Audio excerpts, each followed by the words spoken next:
General stores, tea house and vada pav centre, automobiles, collection, constructions, Nehru Nagar, Vijapur road, Solapur. भाजपमध्ये येण्यासाठी एकदा नव्हे दोनदा मला आमंत्रण. अबू आझमी.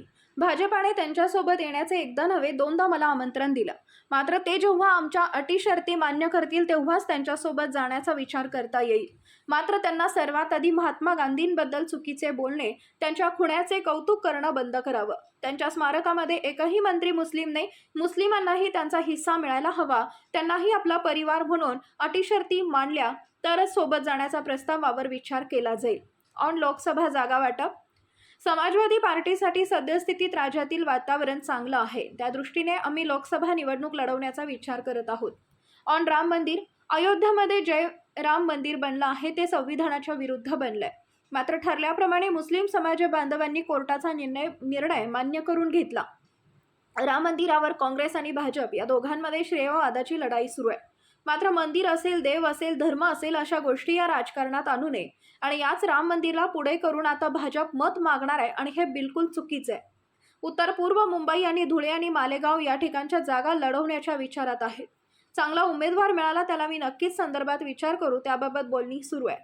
ऑन जरांगे पाटील. जरांगे पाटील यांना मी सलाम करेन की त्यांनी आरक्षणाच्या मागणीवरून सरकारला झुकवलं आणि एकदा नाही तर 2 ते 3 वेळा झुकवलं. मोठा मराठा समाज त्यांच्या पाठीशी आहे. त्यांनी जर ठरवलं तर आगामी निवडणूक लोकांमध्ये मराठ्यांचे मंत्री, आमदार, खासदार जातील, त्यांचं डिपॉझिट जप्त होईल. आया नहीं होता, अरे आया नहीं होता, 2 बार आया, लेकिन मैं के साथ आए ऐसा कुछ? हाँ बिल्कुल कि मेरे साथ आ जाइए, पार्टी ज्वाइन कर लीजिए. मैंने कहा भाई ऐसा है ना कि आप पहले गांधी जी के बारे में बोलना बंद कर दीजिए. आप गांधी जी कातिल की मूर्ति बनाना बंद कर दीजिए. आप हिंदू और मुसलमानों के बीच में दरार पैदा करना बंद कर दीजिए. हम किसी पार्टी के बंधुआ मजदूर नहीं हैं, कहीं भी जा सकते हैं. लेकिन आप लोग जो सिर्फ मुसलमानों को टारगेट करते हैं, आपने पूरी मिनिस्ट्री में दिल्ली में पहली बार ऐसा हो रहा है, एक भी मुस्लिम मिनिस्टर नहीं है. आप उनको टिकट नहीं देते. आप मुसलमानों को, आपका जब मोदी जी के नाम पर वोट मिल रहा है तो आप जो है जितनी % मुसलमानों को उनको टिकट उतना दीजिए. उनका जब सबका साथ सबका विकास है तो उनको भी हिस्सा दीजिए. 14 आप कहते हैं 140 करोड़ मेरा परिवार है तो मुसलमानों को परिवार बनाइए, तो फिर कोई भी मुसलमान आपके साथ जा सकता है. मैं क्या, अगर वो आपकी शर्तें मानते हैं तो आपका स्टैंड क्या रहेगा? नहीं, अगर शर्तें मानते तो सोच सकते हैं हम. मैं क्या, बहुत सारे मुसलमान सोच सकते हैं. अभी महाविकास आघाड़ी में वो आपका जगह बचत रहा है, अगर वो आपको आपके हिसाब से अगर जगह नहीं देते तो आपका स्टैंड क्या रहने वाला है? हम पूछेंगे सर अपने वर्करों से क्या हो तब डिसाइड करेंगे. क्योंकि अब तक आप 2 बैठक जो हुई है उसमें आप नजर नहीं. हाँ अभी जो फिलहाल में जो बैठक हुई हाँ. महाविकास आघाड़ी की बैठक, तो उसमें भी वंचित बहुजन आघाड़ी का भी चल रहा है, उन्होंने भी जगह की मांग की है, तो आपने भी जगह की मांग की है. अगर आपको जगह नहीं मिलती तो देखिए, जगह मिले नहीं मिले उसकी वजह से मैं कभी अलग नहीं होऊंगा. मैं वसूल पे काम करूंगा. अगर ये सब जैसे इन्होंने 5% रिजर्वेशन बोल के नहीं दिया, इन्होंने जो है बहुत सारे फसादात में लड़के बेगुनाह पकड़े गए, कुछ नहीं किया इन्होंने. इन्हीं के राज में 92 में जो राइट हुआ था, जो कमीशन बना उस पर इम्प्लीमेंटेशन नहीं किया. सीमी पे पाबंदी लगी थी. जज ने, सुप्रीम हाई कोर्ट के जज ने कहा सीमी के खिलाफ कोई भी एविडेंस नहीं है. मैंने नहीं कहा था, सुप्रीम हाई कोर्ट ने कहा था. 252 पेज का जजमेंट है.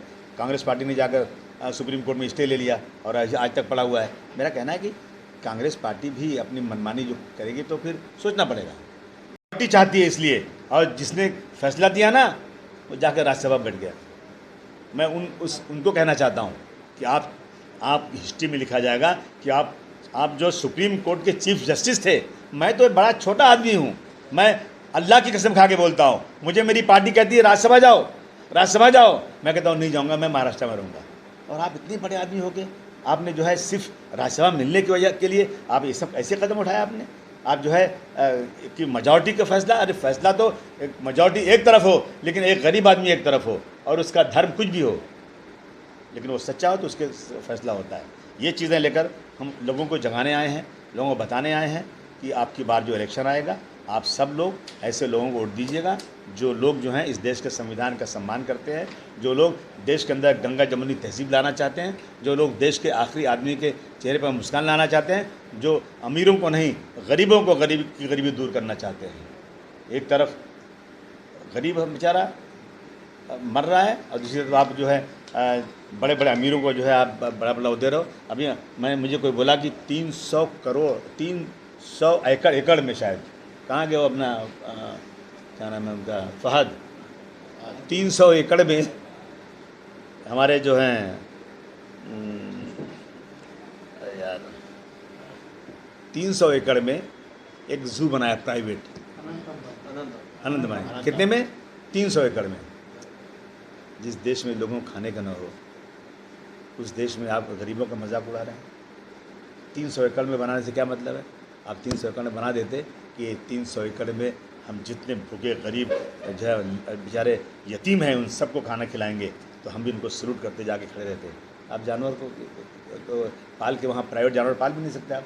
लेकिन ये सब चीज़ें जो है ना गरीबों का मजाक उड़ाने के लिए बनाई जा रही है। तो कैसे दिखते हैं? राम मंदिर जो पहली बात वहाँ जो मंदिर बनी ना, वो संविधान के खिलाफ बनी। संविधान के खिलाफ इसलिए बनी कि संविधान में कहीं भी ऐसा नहीं है कि मेजॉरिटी जो चाहे वो फैसला कर दे, माइनॉरिटी के फैसले को रिजेक्ट कर दिया जाए, ऐसा कहीं नहीं है। मगर मुसलमानों ने सर झुका करके उसको बर्दाश्त इसलिए कर लिया कि मुसलमानों ने वादा किया था कि जो भी कोर्ट का फैसला होगा हम उसे मानेंगे। मान लिया, कुछ नहीं कह रहे हैं। अब 91 में एक लॉ आया था कि जो है 1947 के पहले जितनी भी इबादत गाहें, जितनी पूजा स्थल जिस स्थिति में है वैसे ही रहेगा, उसमें कोई भी इंटरफेरेंस नहीं होगा। ये लॉ आया था, पार्लियामेंट में आया था लॉ। लेकिन उसके बाद भी ज्ञानवापी मस्जिद जाई देखिए आप, और जो है यहाँ की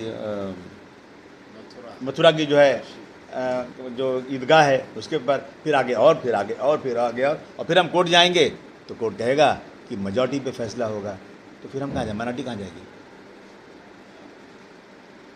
तो भाजपा जिस तरह से मार्केटिंग कर रही है राम मंदिर, ये इसकी तरफ आप कैसे देखते हैं? ऐसा मार्केटिंग जैसे भाजपा ने राम मंदिर बनाया, ऐसा चल रहा है भारत में। कांग्रेस बोल रही है मैंने बनाया, दोनों में होड़ लगी हुई है। कांग्रेस का दरवाजा हमने खोला, मूर्ति तो हमने ही रखा, 1949 हमारे दरवाजे में रखा गया। और डिमोलिशन 92 में दिल्ली में सरकार थी, नरसिम्हा राव उस वक्त हुआ। दोनों में होड़ लगी, दोनों कौन ज़्यादा उसमें करता है। मैं समझता हूँ ऐसी चीज़ें राजनीति में लाना बिल्कुल गलत है, ये साधु संतों का काम है।